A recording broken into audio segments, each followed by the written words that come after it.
Practical intelligence.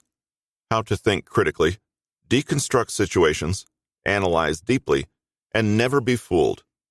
Written by Patrick King, narrated by Russell Newton.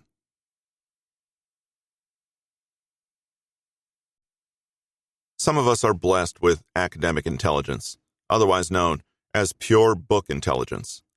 This ability helps you in school, but it has limited applicability in the real world. It turns out there's just not that much use for memorizing equations and taking tests most of the time. Others of us have kinesthetic intelligence, emotional intelligence, and even musical intelligence. You can guess what areas of life those help with, but practical intelligence is sorely lacking these days. It's also known as common sense, seeing the world for what it is, and how to think. In reality, it turns out that how we navigate the world and approach it is far more important than what we actually know about it. Practical intelligence is about taking in your surroundings, ascertaining what's happening, and then making the best decision for you with the information you've got. This might seem to be the most important of thinking skills, but it's also one that is never explicitly taught. We're mostly left to figure it out for ourselves, and this can easily explain a lot of the mental errors we observe people making on a daily basis. Going out of business sale? Okay, I need to buy everything right now. This news article makes an outrageous claim without a citation? Well, sounds about right, so I'll now believe it with all my might. If I feel something is true, then it must be true, and so on. You may be able to spot these errors at the moment, but these thoughts occur automatically throughout our lives, and we certainly don't catch all of them. Let's take the first step into using our brains for good, instead of using them to fall into traps and follies. It's always about looking underneath the surface and stopping the assumption that you can trust what you see, hear, and feel. We've all got that distant relative or long-lost friend who sends us occasional emails outlining the details of an off-the-rails conspiracy theory. This week, it's the outrageous, infuriating, and totally proven theory that the government is using children's television shows to send secret messages to obey their orders. And, unfortunately, you've opened this email from your relative, even though you should know at this point that when something from this person is labeled important, it most certainly will not be. Look at this data from the National Alphabet Council, they write. It shows that Big Bird from Sesame Street triggers a part of your brain that responds positively to authority. It's all in his beak. Over 85% of all Sesame Street watchers report experiencing electrical seizures every time Big Bird appears on screen. I learned all this from Jack Sprat's podcast, Under Attack. Stop your kids from watching Sesame Street unless you want them to be lackeys to an authoritarian dictator. Something strikes you as fishy about this particular story. The National Alphabet Council? What is that? And all those kids reporting seizures? Geez, you know some people with kids. You'd think you would have heard about this by now. And isn't Jack Sprat that guy who claimed pasteurized milk makes school kids pledge allegiance to Satan? All right, so you Googled National Alphabet Council. To your utter lack of surprise, there's no such organization with its own website. But you did find a link to a Snopes.com article that reveals the National Alphabet Council was used as a source to prove that green eggs and ham was a communist manifesto. First off, this email didn't pass the sniff test. Something just seems off about it. Next, you don't find any data corroborating the reports on electrical seizures from kids watching Sesame Street. You find no evidence that Big Bird's beak is sending out coded messages to children. However, you do find something about Jack Sprat, an interview he gave with a major metropolitan newspaper in which he admits, "Look, I'm just an entertainer. I make people feel a certain way. If I believed half the stuff I talked about, I wouldn't be doing a show. I'd be curled up in the corner of my room, waiting for the world to end. Instead, I get a handsome paycheck." You send this information to your relative. They respond back. Well, that's interesting. I haven't thought about that. But that Jack Sprat is so passionate about his beliefs, and he's a great communicator. I think I'll stick to what he says. Say, have you heard the Illuminati is monitoring your online dating profiles? Humans all want certainty. We want to be sure of our beliefs. Uncertainty is an uncomfortable feeling that we try to eliminate every time we make a decision or plan an event. And we want it fast, now, if not sooner. Many of us consider doubt and hesitation as roadblocks to getting things done, or signs of insecurity in our thoughts. We've even been taught, since we were young, that speed of certainty is a sign of intelligence and solid thinking. As a result, we often race to get our beliefs affirmed by the first source we find and adopt them as proven truth. This path presents a critical error in our natural thinking instincts, and it's a tendency we must veer away from for better, smarter thinking. Certainty is more important than accuracy. We tend to seek out confirmation that's more passionate than truthful. We're more impressed by someone on television mounting a fervent argument about an issue instead of a calm, reasoning, boring person who simply lays out the facts as they are. If someone's acting intensely about their beliefs, we're inclined to think they must have the truth on their side, and we get swept up right along with them. Practical intelligence is about seeking truth, not prioritizing removing uncertainty over establishing certainty. They aren't the same thing. Eliminating uncertainty means giving serious thought to what's causing doubt. In our opening short story, that would be looking up the National Alphabet Council to find out if they're on the up and up. Establishing certainty is simply glomming on to the first fact that soothes the uncomfortable feeling of uncertainty, insecurity, and simply not being sure of something. This first chapter is about not accepting anything at face value, because face value tends to deceive in often intentional ways. It's about seeking the truth and nothing but the truth. You can imagine this might make you a pain in the butt to deal with, but it's not really about that. It's about the fact that every situation has at least some complexity and nuance underneath it. And if you keep digging, oftentimes things are completely different from what they seemed at first glance. Making this whole process harder is the fact that the brain loves certainty so much that it processes it as a reward. Uncertainty is perceived by the brain as a threat that needs to be extinguished. The sooner we can remove that threat with certainty, the better, no matter how shaky the certainty's foundation. The most effective models of thinking help us quickly decipher and comprehend what's happening in our world. They make it easier to decode and interpret what we see, and lead us to consider matters more thoroughly. Ultimately, that course will be more rewarding than slapdash validations of what we prefer to believe. One helpful thought structure could be called strong opinions loosely held. This means being positive and assured about what you believe, but open-minded enough to hear out viewpoints that might challenge your own. It also means accepting that there's nothing weak or embarrassing about changing your mind. Doing so with a solid grip on the facts is actually a sign of your mental strength. Merely agreeing with the crowd is the real weakness. Of course, this is easier said than done, what with our brains being hungry for assurance and anxious in the face of disbelief. But we can train our brains to go more deeply, beyond appearances, and uncover the hidden details we don't see at first glance. Curious as a cat. The most powerful tool we have in overcoming our desire for certainty and looking beneath the surface isn't pre-existing intelligence or judgment. It's simple curiosity. All human knowledge, from discovering fire in the wheel to the theory of relativity, sprang from someone being curious. It came from a drive to know more about the nature of the world.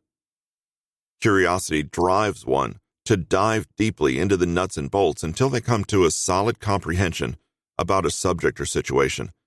And when they get to that point, they're eager to learn more. It's a self-perpetuating trait, The more you have of it, the more you want. And if you have enough of this one mindset, you'll be well positioned for deeper thinking. Curiosity is a direct path to practical intelligence. Pursuing your avenues of curiosity will help you learn and perceive things that other people won't. Developing your inquisitiveness is vital to building your knowledge and awareness.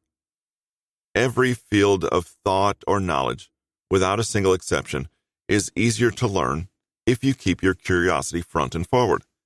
It's how you can naturally get to the heart of things and comprehend deeply. But curiosity isn't automatic, and it's not something you can just will into existence. Furthermore, some of us are blocked from curiosity because of fear. We tend to have severe anxiety about the unknown, and that anxiety can be particularly high when we're about to find out about the unknown. What we need to do is delve more deeply into the nature of curiosity to understand how it really works and how we can use it. It's a far more versatile tool than you might initially expect and can help you think in smarter ways. Think of this as a preliminary mindset to digging beneath the surface effectively on any topic. Most of us would think, understandably so, that being curious is just a simple matter of having a higher interest in learning things or having new experiences. When we say someone is naturally curious, we usually mean that they're motivated by this interest more so than other people. But in reality, there's a lot more to curiosity than simply having a strong desire to know more. People can become curious for quite a few distinctly different reasons.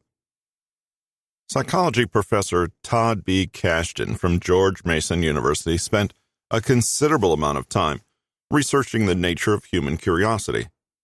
Kashdan sought to nail down the diverse characteristics of curiosity into what he called dimensions. Kashdan conducted a study with over 400 participants, each of whom answered 300 personality questions. Analyzing the data he received, Kashdan developed a model of curiosity that identified 5 dimensions of curiosity. These aspects reveal how certain people are motivated to be curious in the first place. Knowing these dimensions and how they work might help you fire up your own curiosity engines. Kashdan's dimensions include 1.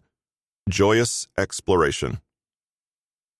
When considering the nature of curiosity, this dimension is probably what we're picturing, the simple thrill of discovering and experiencing things we don't yet know about. The joyous explorer views new knowledge as a component of personal growth, which for them is its own reward. They're genuinely excited about reading all of Shakespeare's plays, trying sushi for the first time, or riding cross-country in a race car. Amassing a wealth of different experiences and knowledge simply makes them happy. 2. Deprivation sensitivity. This branch of curiosity, on the other hand, is more about anxiety. Someone working from this dimension feels apprehensive or nervous about their lack of information. Being deprived of knowledge makes them uneasy. To reduce this pressure, they engage their curiosity. The deprivation sensitivity dimension comes into play when we're trying to solve a problem, getting up to speed with our comprehension, or considering complicated or difficult ideas. For example, if you're balancing your bank accounts and you find you've spent more than you have on record, you get a little nervous, which in turn makes you go through your receipts to see if you've missed anything. If you're taking a philosophy class and the material's going way over your head, you feel anxious about your abilities and study a little harder. If you haven't let fear stop you, that is. When you finally discover the information you're seeking, your discomfort will, theoretically, stop. 3. Stress tolerance. Whereas deprivation sensitivity relates to how uncomfortable one feels about not having certain knowledge, the stress tolerance dimension focuses on the uneasy feelings that can come from getting that knowledge or taking on a new experience. A person with high stress tolerance in their pursuits is more likely to follow their curiosity. On the other hand, someone who can't deal with the uncertainty, disorder, or doubt that arises when exploring new ideas or having new experiences is less likely to let curiosity lead them. Take 2 people who have never been on a roller coaster before and are in line to do so at an amusement park. Both of them are at least a little nervous about it because it's a new thing for them. One of them is more willing to confront their fears. They've done so before with other things and have always survived, so they're able to fight through their anxieties and get on board. The other one, though, lets their fear reduce them into a quivering mass of exposed nerves. They have to take the chicken exit and miss out on the roller coaster. The first person clearly has a higher ability to tolerate stress, can go past their fears, and will follow their curiosity for a new experience. As for the second person, well, let's hope they really like the merry-go-round, because that's pretty much all they can handle. 4. Social curiosity. This dimension of curiosity is simply the desire to know what's going on with other people, what they're thinking, doing, and saying. We indulge this curiosity by interacting with or watching others. We'll have a conversation with a friend because we're interested in a movie they just saw, or we want to hear their opinions on current events, or we just have to share in the latest gossip they've heard. Social curiosity can also come from a more detached point of observation. A great example of this is people watching in a crowded place, like a bus stop or Central Park. We might see a couple having a spat, or a couple kids playing a game they just made up, or a man walking his pet duck. It happens. Based on what they're doing or saying, we might form certain judgments or opinions about how they really are or how they behave in a more private situation. Curiosity drives us to study them. 5. Thrill-seeking.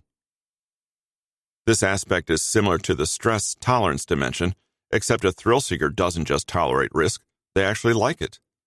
A thrill-seeker is more than happy to place themselves in harm's way just so they can gain more experience. For them, it's worth the gamble of physical jeopardy, social disavowal, or financial ruin just to have an adventure or encounter something new. For a thrill-seeking example, look no further than Richard Branson, the hugely successful entrepreneur. He's tried to balloon around the world. He tried to race a boat across the Atlantic. He stood valiantly in the path of oncoming storms that destroyed everything else in the immediate vicinity. Branson, in fact, claims to have had 76 near-death experiences, including one where he went over the handlebars of the bicycle he was riding. Branson escaped with only minor injuries as he watched his bike go off the edge of a cliff. Clearly, Branson feels extremely comfortable in situations where there's an element of danger. That's your thrill seeker. For the joyous explorer and thrill seeker, curiosity is pretty easy and automatically generated. It's the same for the socially curious, depending on the situation and who surrounds them. For these 3 dimensions, curiosity is a welcome and comfortable condition. If you're aware of the positive benefits you're getting from something, it's easier to indulge in them. But we may not always feel that way, so we can't really depend on it. If you're resistant to curiosity, you might serve yourself by considering the origins of your anxiety. If you're feeling awkward about not being in the know or left out of the loop, you could use that motivation to drive you to amend that situation. Deprivation sensitivity. If you're unable to fight through your fears, you might consider ways to rationalize them and get stronger. Stress tolerance. Overall, we just want to understand what drives us toward and, conversely, what prevents us from embodying a curious mindset. Knowing the driving motivation helps. For the remainder of this chapter, we'll look at techniques and approaches that can at least simulate a sense of curiosity to help bring you to a new knowledge and experience, therefore helping you go beyond the surface level and get to the bottom of things. We can't all naturally think, hey, what does that really mean? So these mental models will help you reach that point methodically. A skeptic's view. Skepticism is a model to truly understand what you're looking at and gain the truthful view of it. The word skepticism is frequently misunderstood, sometimes being labeled as an undesirable trait. When someone says they're skeptical about a certain thing, they might ruffle the feathers of somebody else who thinks they're just letting their negativity get in the way. Why'd they have to ruin all the fun with their skepticism?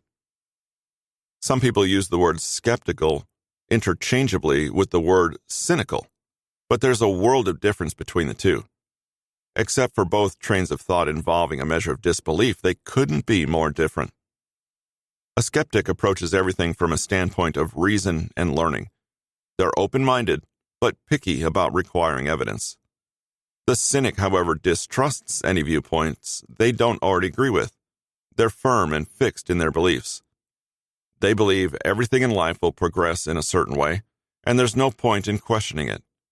Even hard, verifiable evidence may not sway their beliefs. Cynicism is dangerous because it implies there are no answers to anything in life. A cynic believes that matters have already been determined and there's no point in challenging them. Cynicism shuts down investigation and discourages interest. That's dangerous because it leads to hopelessness.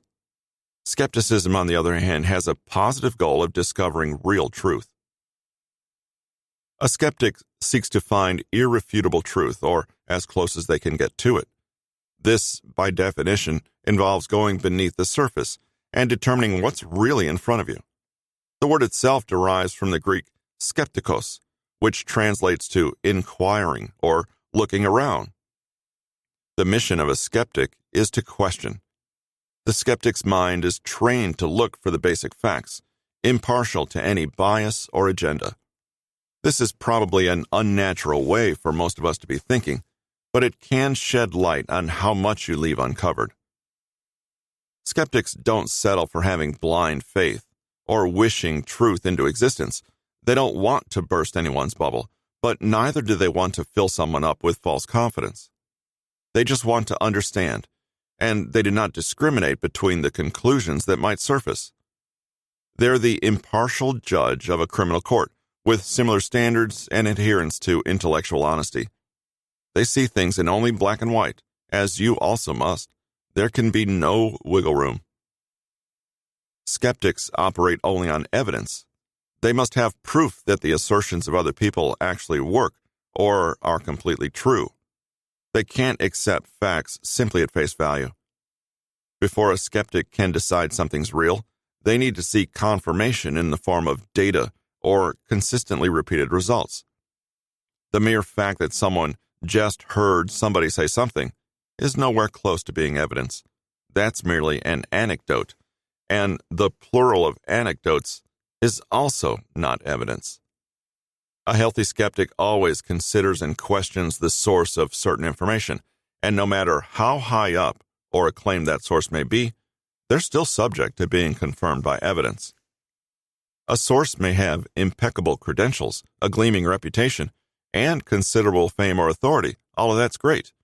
They still need to have evidence. Skepticism will feel more satisfying the more you use it, and you'll be less prone to flawed thinking, counterfeit facts, and weak arguments. Just make sure you don't become an annoying pedant with this newfound power of scrutiny you've found. Skepticism is more of a mindset of withholding judgment until you're sure the truth is plain to see. The pursuit of truth and reality might echo something you're already familiar with, the scientific method. Indeed, skeptics resemble scientists more than anything else for their strict standards of proof. The scientific method is a time-proven process for gathering information that scientists have used for centuries to test their theories. It works by putting observations and assumptions to scrutiny to ensure that the truth is discovered. For instance, if someone makes an observation that it grows colder at night, there would be no way of proving this to be true unless data was collected during daytime and nighttime and compared. The scientific method is generally considered to consist of 5 stages: asking a question, constructing an hypothesis, testing by experimentation, analysis of results, and forming a conclusion. In fact, this process exactly mirrors skepticism. An assertion without evidence or fact is as good as an opinion, and certainly nothing close to truth. Thus, in order to put everyday statements to the test, you're going to have to conduct an experiment, collect data, and analyze results empirically. Skepticism leads you down a line of inquiry and discovery that cuts out the assumptions and opens doors of truth. Now that we've established that skepticism isn't a dirty word and is a hallmark of a thinking smarter, how does one actually use it to evaluate the relative truthfulness of a claim? Here's a skeletal guideline for how to approach a topic with appropriate skepticism. 1. Intake the statement. Fully absorb the meaning and implications of the claim after it's been made. Even if it sounds ridiculous to you at first hearing, at least pretend that it's a serious and meaningful belief. Give your source the benefit of the doubt for this one brief step. This will allow you to give it the attention it deserves, if even just to poke holes in it. When we dismiss, we don't pay attention. 2. Question the source. Consider the viability of the source of the information. Then, consider the possible intentions of such a source. If it's a publication, media outlet, or website, gauge its reputation and agenda. There are plenty of legitimate-looking sources that aren't above distorting or stretching the truth to serve an agenda. If it's a friend, relative, or acquaintance, ask them to tell you where they got the information, without devolving into a heated argument, if possible. 3. Search for supporting arguments or information. If a certain claim has gone public, there's probably ample information supporting it that you can easily find on the web. Find the arguments in favor of the statement you're researching, and again, question the sources as you go. 4. Search for opposing arguments or information. Repeat step 3, but this time, look for statements or sources that either deny or criticize the information you're looking up.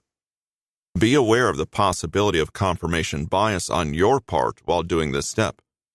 Don't discount opposing views or gravitate toward unreliable sources just because they'll back up your own beliefs. Give yourself a higher standard of truth. 5. Question your findings logically. Here's where you put together what you've learned and weigh the likelihood of the statement being true or false. I like to write things down as a way of thinking through them, and you can do that by listing pros and cons, making a mind map, or writing a persuasive essay to yourself. Or you can simply do some heavy contemplation in your head without writing anything down. Remember, you are seeking evidence, not certainty, and you don't need an explicit answer. You just want to look beneath the surface. Wherever the evidence points is where you look. If you find the original claim viable, then you agree. If you found too much doubt or contradictory evidence, you disagree. If you've seen compelling evidence for both sides and can't reconcile it right now, you can decide to leave it for the time being. Again, what's important is truth, not certainty. The critical thinker. Critical thinking is the act of delaying gratification in lieu of accuracy and a three-dimensional understanding of the nuances presented to you. It's not terribly popular as a way of navigating life, but it's how you're going to learn to look beneath the surface of any statement. The goal of critical thinking isn't to produce a quick, easily digestible answer. In fact, it's not even to provide any certifiable conclusion whatsoever. Instead, the point of critical thinking is to make a topic more transparent. The essence of critical thinking centers not on answering questions, but on questioning answers. The approach is different, but the end goal is the same as skepticism's, to find the truth of the matter. Rather than provide a rock-solid, inarguable conviction, critical thinking expands your viewpoint and gives you several ways to look at a situation or problem. It gets you past the external noise and easy answers to show you the whole scope of a circumstance or issue. It allows you to have a discussion about information or a topic, even if only with yourself. That's where you'll learn more than what meets the eye. The questions you use in critical thinking go beyond standard, just the facts, ma'am, inquiries. Instead, they challenge the answerer to probe the reasons for a subject's importance, its origins, relevance, and countering or alternative beliefs. They can be applied to any subject, even with some adaptation, scientific or mathematical principles. The goal isn't to get you to agree or disagree with a given doctrine, but just to understand the totality of its meaning. Let's try an example. The theory of gravity. All you need to know is that it is generally one of the laws of physics that govern our planet and the universe as we know it. We might think we know what it is, but subjecting it to a line of critical thinking questions would probably uncover the fact that it's not what you first thought. Here are some questions you could use to critically evaluate the topic. I'm not going to attempt to answer them because last time I checked, I wasn't a physicist, but I did look up enough to form some decent questions, and the main point of this exercise is to show how they can be phrased. What makes the theory of gravity important? This question obviously seeks out why the theory of gravity deserves to be talked about. What details of the theory of gravity are important and why? This question gets down into the specific elements of the theory of gravity and how they affect certain factors of a body's motion. What differentiates the theory of gravity from other theories? Why? This question seeks to discover why the idea does or does not have special significance. What is an example of the theory of gravity? This question seeks to gain understanding through a concrete example. What are the differences between the theory of gravity and other physics laws? This query compares two different models and allows you to understand what sets one model apart from the other. How is the theory of gravity related to quantum physics? This question sets up a description of how the subject relates to other existing knowledge. What evidence can you provide for or against the theory of gravity? This question forces acknowledgement of both positive and negative aspects of the subject. Each subject or topic has weaknesses and strengths regarding its applicability and universality. What patterns do you notice in the theory of gravity? This helps you search out repetitive elements and cause and effect relationships, which almost always indicate importance. What are the advantages and disadvantages of the theory of gravity? This question sets up another comparison between the possible effects of the theory of gravity. When might the theory of gravity be most useful and why? This question looks for an example of how the concept is used in the real world and can affect your life. What criteria would you use to assess whether the theory of gravity is accurate? This question seeks how to establish hard proof that a concept is working or not, and introduces the concept of specific metrics. What information would you need to make a decision about the theory of gravity? This question addresses the conditions in which Keynesian models can thrive and what contextual information is important. Do you agree that the theory of gravity works? Why or why not? This question encourages you to use your own reasoning to judge the merit of a certain concept. How could you create or design a new model of the theory of gravity? Explain your thinking. This question urges you to reimagine the concept in accordance with your own ideas and project how they could work in the future. Whew, that's a lot of questions. It's only a fraction of the many sides and angles from which you can examine any given issue. None of them are answered in definitive terms, nor can they be, but their open-ended nature encourages you to pursue the facts from an objective standpoint. Is this beginning to sound circular and repetitive? It can indeed be a never-ending and tedious exercise, but if you keep the purpose of discovery and perspective at the forefront, it becomes more meaningful. At this point, you may have used all your answers to formulate a theory or conclusion, or you've come across conclusions from others that address their interpretation of what the facts mean.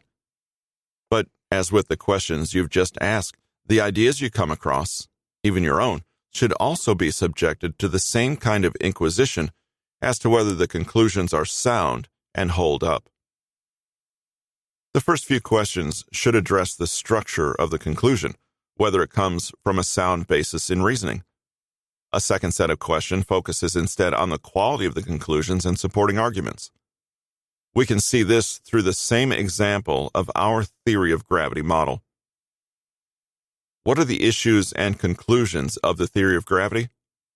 This question addresses the foundation of the theory, the problem it was trying to solve, and what the answers are. What are the reasons for your conclusions? A well-worded conclusion will list out the facts being used to support it. This question identifies what those facts are, and it's crucial to separate facts from anecdotes or feelings. What assumptions are you using in your theory? If there are any variable factors being used when the conclusion is formed, it's important to ferret them out. For instance, generally, the theory of gravity assumes that the laws of relativity apply and a quantum singularity is nowhere nearby. The next two questions seek to expose the shortcomings of thought that may have compromised the finding of the conclusions. Are there fallacies in the reasoning? This question seeks out any inaccuracies, mistakes, or outright falsehoods in any of the reasons given. How good is the evidence? This is how you check that the supporting facts behind the conclusion are airtight, from legitimate sources, and not discolored by bias or misinformation. There's a chance that these questions might raise even more questions instead of answering all your inquiries, but again, that's the main point of this line of interrogation, to create a three-dimensional view of the topic you're investigating, and not just stop at the first answer that looks certain. Just because something is certain does not mean it is truthful. But wait, critical thinking can go even more deeply, and we look to the Paul Elder model for that. This approach is really going deeper into the rabbit hole, so to speak. Paul Elder thinking. As might be apparent by now, improving the quality of your thinking, your mental agility, and your intelligence is never something that happens by accident, but rather something that you develop consciously and deliberately. Paul Elder's framework for critical thinking is an extremely useful tool for training yourself intellectually and improving the quality of your thinking. This goes far beyond the set of questions we examined previously and sheds a light into an entirely different mode of thought. Thinking, as a function, can take on many characteristics. Just as physical movement can be graceful and in good form, thinking can be ordered and correct in a similar way, or else clumsy and inelegant. By having intellectual standards, we establish a goal for the quality of thought we strive to achieve, and a big part of this is developing the skill and habit of critical thinking. There are three main components to this framework. 1. The elements of thought or reasoning. 2. The intellectual standards that should be applied to the elements of reasoning. And 3. The intellectual traits of a critical thinker. Let's begin with the first component. What are the elements of reasoning? Paul Elder invites us to consider the units of the thought process itself and assess them and their function. The authors proposed 8 structural elements of reasoning. 1. Purpose. 2. Questions. 3. Point of view. 4. Information. 5. Inferences. 6. Concepts. 7. Implications. 8. Assumptions. The first, purpose, is otherwise called your goal, objective, or intention. A good critical thinker will be crystal clear on their purpose. In other words, what are you really trying to do here, and why? Does your goal need refinement or expansion? Another element is the question itself, the problem at hand, or the issue being explored. Heisenberg famously claimed, "What we observe is not nature itself, but nature exposed to our method of questioning." Essentially, the quality of your inquiry matters and will shape the rest of your critical thinking. To assess this element, ask yourself exactly what question you're trying to answer and how you're stating that question. Could you frame it differently? What kind of question is it, and could it be simplified? What form will the answer take? Is it really a collection of several smaller questions? Critical thinking also entails gathering information. If you've refined your question properly, you're able to gather data that is relevant to it and ignore data that isn't. Ask yourself whether the data you're gathering is not just relevant but also sufficient, i.e., is there enough of it? Is it accurate, and where did it come from? Is there some information you're missing? When you judge a piece of data as relevant, how exactly are you making that appraisal? This will seamlessly lead you to another component, inference. You take in the data in front of you and draw conclusions from it. You interpret a set of facts to come to some conclusive statement about it. However, to check that you're doing this correctly, you need to make sure your inferences actually flow logically from the evidence at hand. Does your interpretation make sense, or have you overlooked another possible angle? How did you reach your conclusion, and is it sound? I.e., did you make any unfounded assumptions? Inferences should be no more and no less than the data suggests. Here's the moment when you weigh up alternatives and question your assumptions. From this flows another component, concepts. These are the theories, ideas, models, principles, and laws we construct for ourselves to better help us understand the data we see.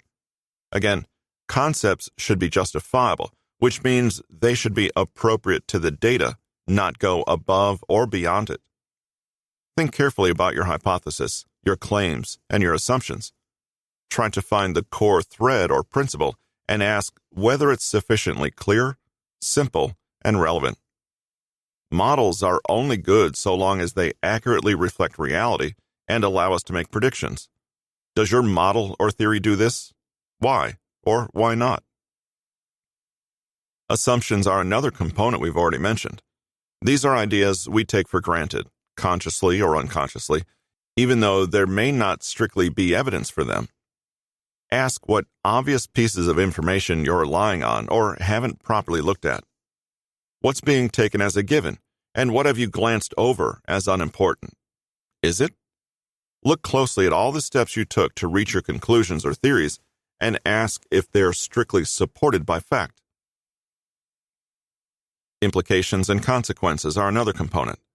If you settle on an idea or truth, then some other ideas or truths will naturally and logically follow from the first. Actions have consequences, and thoughts have implications. Have you considered all of yours? What naturally follows if you do or claim something? What are the likely implications of taking your position or making your particular claim? Finally, the eighth component is point of view, which is essentially your own unique perspective or orientation. Nobody has the privilege of a completely neutral frame of reference, so it's worth considering what your position is and how it affects your reasoning. What are you focusing on and why? Is there another alternative perspective worth considering? Is your view reasonable, or does it ignore or amplify certain things? Consider how your point of view interacts with your assumptions and your conclusions about what's in front of you. Does it contrast with others? Are you giving yourself sufficient opportunity to challenge your orientation or reconsider points of view that may be limiting you or causing you confusion or distress? As you can see, each of these components makes up the complex and ever-changing process of our thinking, but without conscious awareness of how these components are working and interacting, the quality of our thought is unlikely to be high. You may run wild with unfounded assumptions, draw faulty conclusions, or start extrapolating from incomplete data to prove a poorly conceived theory that is only backed up by partial, low-quality data. And you might not be aware that you're doing it. Now, the whole reason for understanding these elements, the first part of the framework, is so that you can appraise and improve upon them using your intellectual standards, the second part. In asking some of the questions we have above, we've seen how it's possible to challenge and explore each of these components. Paul Elder had a more formalized way of doing this, which they called their universal intellectual standards. These determine the quality of the reasoning, acting as a guide for thinking. You may perform some of these questions or appraisals deliberately at first, but the goal is to make them more habitual and automatic with time.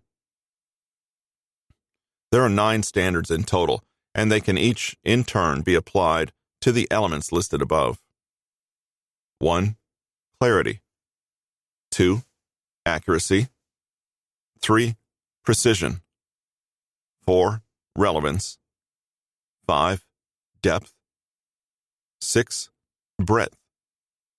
7. Logic. 8. Significance. 9. Fairness. The first standard is clarity. To clarify is to cut down on confusion or vagueness. For instance, if you can elaborate on a claim, provide an example, or if you can paraphrase or simplify what you're saying. Often what seems like a great idea is really just a noisy, busy one that falls apart once you try to streamline it. Accuracy is the standard of veracity. In other words, is it true? How could you tell? When checking a claim or a piece of information's truth, we also have to consider the source and motivation of the evidence itself. Really ask why you have reason to believe this idea is true or not. Is it better understood as a theory or opinion? The standard of precision is also important. It's about specificity. Good thinking is about exact statements that are clear and focused. Are you being too general? Sometimes good critical thinking means getting into the details of things to find exactly what you're saying. Relevance is a standard already mentioned. This is not a value judgment or a personal opinion, but rather an assessment of whether your thought actually has anything to do with your stated aim. It's necessary to bear the original question in mind and keep comparing your questions, data, and interpretations against it. Is what you're thinking about actually helping the issue at hand? Depth is the standard that concerns levels of complexity. Are you thinking in too shallow of a fashion? Have you properly considered the difficulties and complexities of the issue at hand? This standard allows you to fully comprehend the real scope of the question and the extent to which you're trying to solve it. Similarly, breadth is a question not of the complexities and difficulties of an issue, but rather its natural boundaries. Have you considered enough other perspectives? Could the way you're thinking be expanded to include more? Here's where you weigh alternative points of view and expand the edges of your own. Logic is an obvious standard that is harder to apply than it seems. It can be difficult to pick apart, but ask yourself whether what you're thinking strictly makes sense. If your thinking was an argument, would each premise flow naturally from the previous one? Does your claim actually follow from the evidence at hand? Are you solving the problem in the right terms?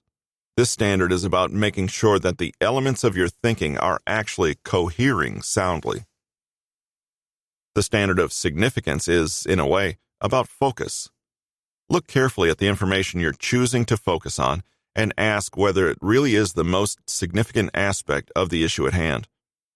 Try to find the central issue of the matter and pay it proportional attention. Are you getting sidetracked by relatively insignificant details? Look closely to sift through and filter out only what is most important. Finally, the standard of fairness is significant, although a little tricky to get a handle on. Here, you ask yourself whether your thinking is justifiable. A good critical thinker considers the thinking of others and the purpose they're working toward. This standard is the closest to a moral aspect. Are you actually using your intellect clearly and honorably, or are you merely attempting to win an argument or manipulate data in order to get what you want from the situation? This standard asks that we are being responsible and mature in the way we think, and to carefully consider the consequences. Sadly, many people mistake intellectual rigor for a blood sport, or think that developing critical thinking is merely a fancy way to assert intellectual dominance over others and win arguments. This is why it's crucial to consistently question your own position, your own intentions, and your own limitations. A critical thinker is not someone who is really good at being right or showing their intellectual prowess. Rather, A critical thinker is someone who has trained themselves to be comfortable with being wrong, and who can use their cognitive processes not just to confirm what they already know or wish was the case, but rather to enlighten themselves and reveal new avenues of thinking that might otherwise be hidden by sloppy or unexamined thought. This leads us to the third and final part of the framework, which is the intellectual traits that elders saw as belonging to those who have mastered critical thinking. In successfully applying our intellectual standards to the elements of reasoning, we fine-tune our mental apparatus and become better thinkers, period. Those who have developed the habit, and it's a habit, not a static personality trait, of critical thinking display certain characteristics, and in turn can do well to cultivate the characteristics themselves. These traits include 1. Intellectual humility. 2. Intellectual courage. 3. Fair-mindedness. 4. Intellectual empathy, i.e., the ability to not just pay lip service to other points of view, but to actually deeply consider them as alternatives to their own view. 5. Confidence in one's own reasoning. 6. Intellectual autonomy, i.e., the ability to think for oneself. 7. Intellectual perseverance, i.e., the ability to push on with a confusing, unpopular, or difficult concept. 8. Integrity. Though it's helpful to bear these qualities in mind when developing your own mental capacity, they are better understood as emergent qualities that come from the consistent application of intellectual standards to the elements of your own reasoning. In other words, we can idealize the strong, toned physiques of professional athletes, but we can only achieve that for ourselves with diligent, consistent training. People who make critical thinking a part of their daily lives will learn to formulate their problems clearly and concisely, and will watch themselves think about solutions, asking whether the data they're using is relevant, sufficient, and logical. They'll keep asking questions, primarily of themselves, and test any conclusions they come to against both intellectual standards and their own objectives. They'll take great pains to make sure they don't accept faulty interpretations or fail to consider alternatives. They are simultaneously open-minded and geared toward refining and concluding. They are, above all, curious and want to find the best way to satisfy their curiosity, not to be right, but for the satisfaction of cultivating knowledge about themselves and the world. In all this, they don't lose sight of the context in which they operate, and they know how to communicate with others, even in complex situations or where viewpoints differ. Let's consider a few examples of how this entire process works together. Imagine you're at a get-together of friends and are introduced to someone new, and you strike up a conversation with them. You compliment them on their cool shirt, and they tell you how surprisingly cheap it was and what a good deal they got on it. You make a lighthearted comment about how it was probably made in a sweatshop somewhere, like so much of our clothing today. The other person laughs but says, "Well, let's hope not, but not all sweatshops are bad." You gear up to disagree and share what you know about the issue. That sweatshops for major clothing labels are responsible for some of the worst human rights violations in the world and exploit third world countries only to make massive profits for already wealthy corporations. In fact, you're surprised that this person doesn't know this, and soon you're embroiled in a heated discussion. If you were a practiced critical thinker, however, you would pause here and practice some humility, becoming genuinely curious about your new friend's position and claims, and what information they have to back them up. You would be aware of your own emotional investment in the issue, and would start to question your own perspective, rather than jump in with an argument based on assumptions. Throughout your conversation, you ask thoughtful but focused questions to try to understand their point of view and your own. Why do they think that some sweatshops are not bad? Where did they get their information? You practice fairness in your thinking. You hold off on making a conclusion until you've gathered the facts. After a long conversation, You discover that this person comes from a country where sweatshops pay workers in 1 week what they'd receive doing a month's worth of any other work. You learn that many previously destitute people are able to work and support their families because of these clothing manufacturers, and your friend comes from one of these families. You learn that although sweatshops do indeed subject workers to horrific conditions, they also happen to be the best option for many in some countries. A complicated piece of information you didn't possess before. You quickly realize that sweatshops being an issue you've never really taken the time to consider, there's more to it than you thought. You also realize that compared to your friend, you actually possess less information about this topic and are not even sure where your impressions about it come from.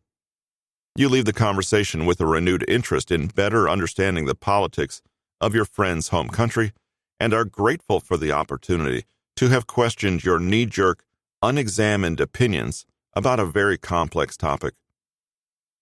In this example, the elements under question include point of view, how your unique perspective affected your conclusions.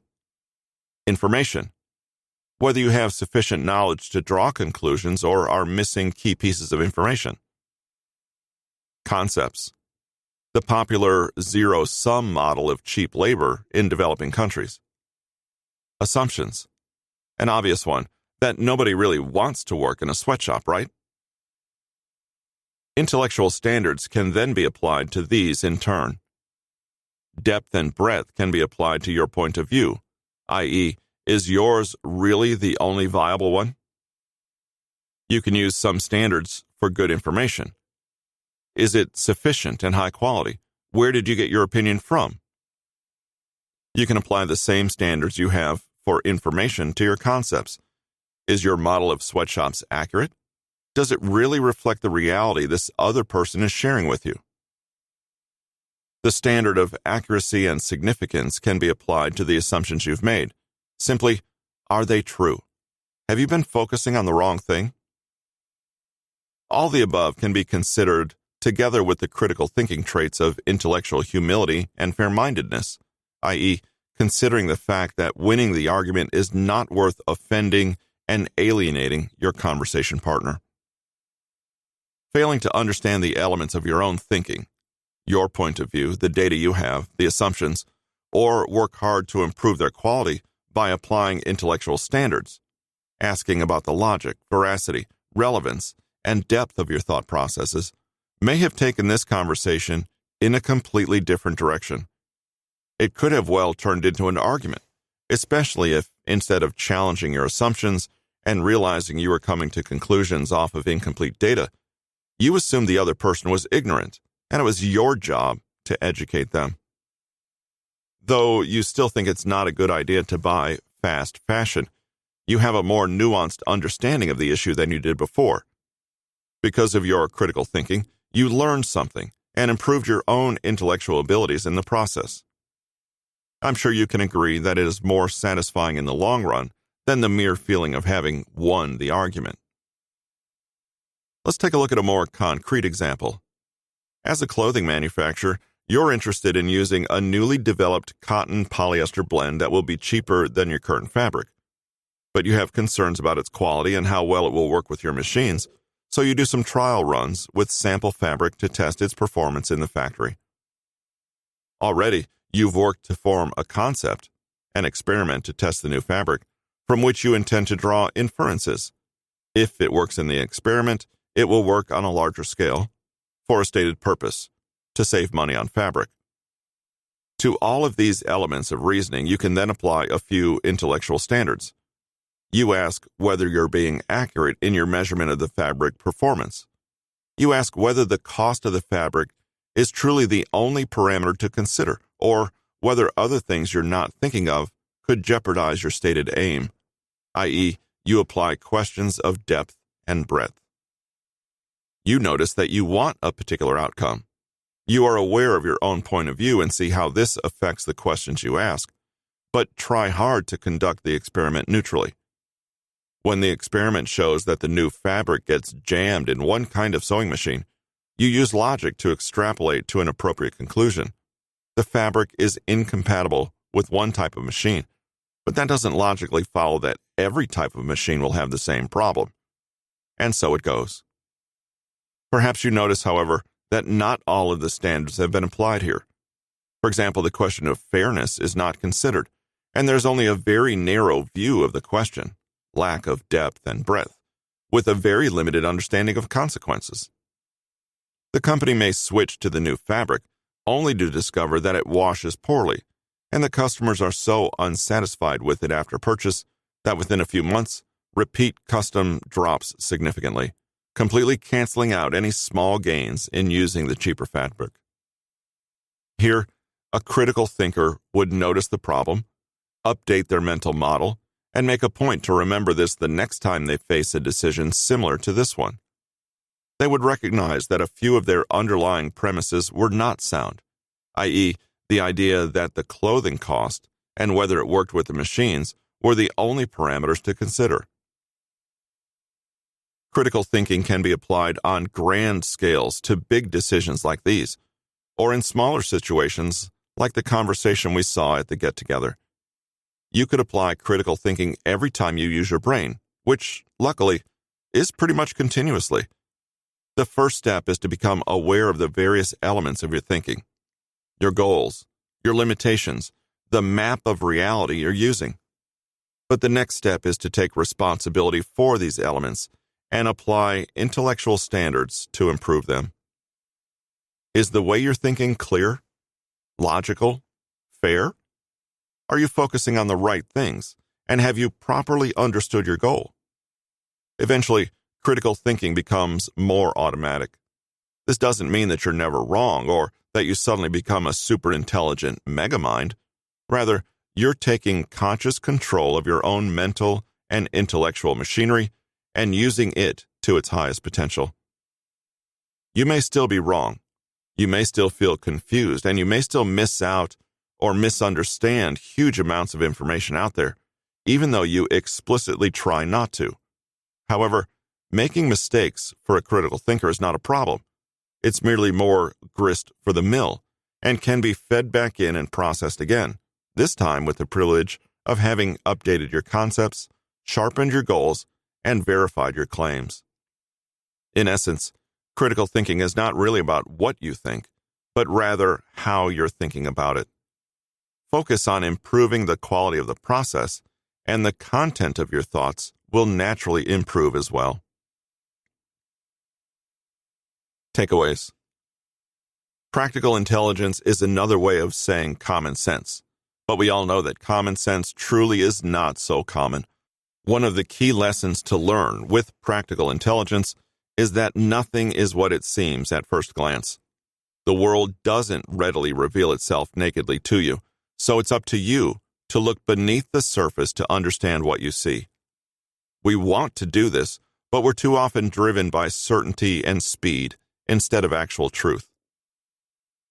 The first and most natural way to probe below the surface is through cultivating curiosity. There are 5 types of curiosity, each of which can be said to be a motivation for asking questions: joyous exploration, deprivation sensitivity, stress tolerance, social curiosity, and thrill-seeking. However, curiosity will rarely come easily or naturally, especially about things that we don't have an innate interest in. So we need to generate that same approach through other methods. One methodical way to seek truth and simulate curiosity is by embracing skepticism. No, it's not about being cynical or simply refusing to believe what people tell you. Rather, it's refusing to blindly believe what people tell you and requiring evidence and facts.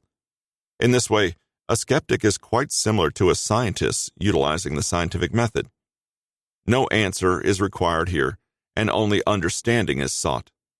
Skepticism requires slowing down your thoughts and thinking like a scientist. Finally, we come to critical thinking. Critical thinking is concerned with questioning answers rather than asking questions.